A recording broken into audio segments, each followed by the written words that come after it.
There are moments when fear doesn't knock. It enters quietly, in the middle of the night, in the silence of your thoughts.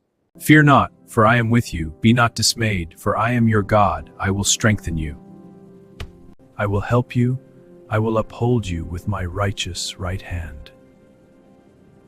This verse was spoken to a people who felt surrounded, threatened, outnumbered.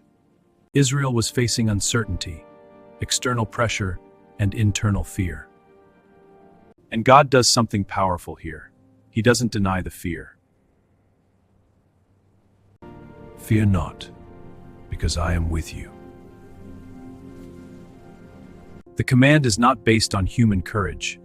It's based on divine presence. Fear loses its authority when God steps into the room. Notice what God says first. Not, I will fix everything immediately. Not, you will never struggle again. I am with you. Presence before solution. Relationship before rescue. For many people watching right now, the pain is not that life is hard. The pain is feeling alone in it. And this verse speaks directly to that wound. You may feel abandoned, but you are not absent from God's sight. God doesn't ask you to be strong before coming to Him. He promises strength after you admit you're weak. This strength is not adrenaline, it's endurance. The ability to wake up again, to keep going one more day, to breathe when anxiety tightens your chest. Biblical strength is often quiet, but it is unbreakable. To uphold means to hold something that cannot hold itself. This is not God watching from a distance. This is God carrying weight you were never meant to carry alone. When you feel like you're about to collapse, this verse reminds you. You are not held together by your discipline, your faith level, or your emotional stability. You are held by God's hand. Fear today doesn't always look dramatic. Sometimes it looks like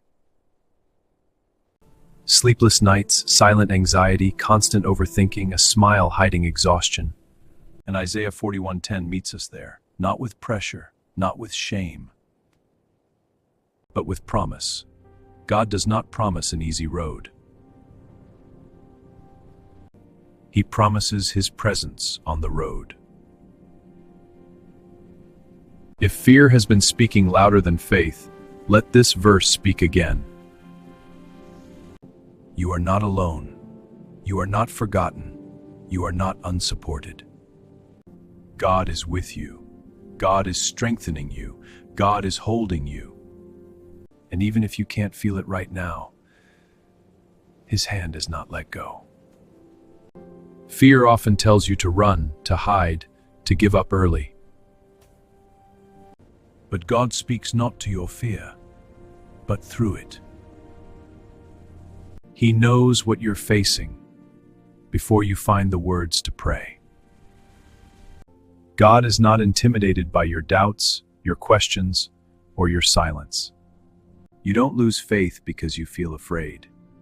You lose it when you stop listening. Faith is not the absence of fear. Faith is choosing to trust while fear is still present. God's help rarely comes as instant escape. It often comes as strength to endure. What feels heavy today may be shaping endurance you'll need tomorrow. God does not rush the process because He values what the process builds. You are not delayed. You are not behind. You are being prepared. When everything feels unstable, God becomes the foundation you didn't know you needed. His hand does not shake when yours feels weak. Even when you can't stand, you are still being held. Fear speaks in urgency. God speaks in peace. And peace does not mean the storm ended. It means God is present in it. You don't need to understand everything to keep walking. Obedience often begins with one small step taken in uncertainty. God's strength is revealed not when life is easy, but when you keep going. What you survive will one day become the testimony you share. So don't fear. You are not alone. God is still holding you. Fear wants control. God invites trust. Control exhausts you. Trust restores you. God is not asking for perfection. He is asking for surrender.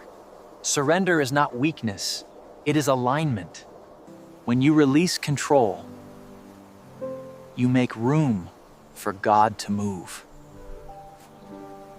Your value is not measured by productivity, but by purpose.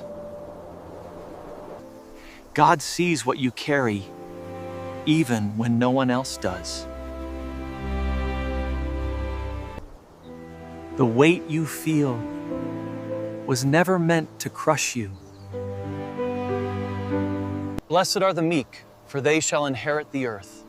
And blessed are the peacemakers, for they shall be called the children of God. God often works quietly, so you learn to listen deeply. Silence is not absence, it is preparation.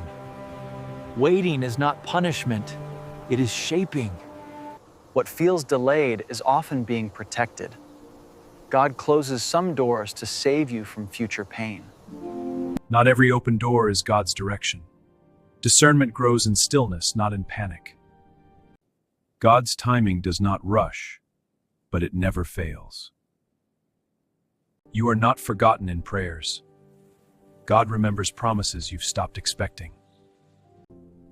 What God started in you will not end in fear.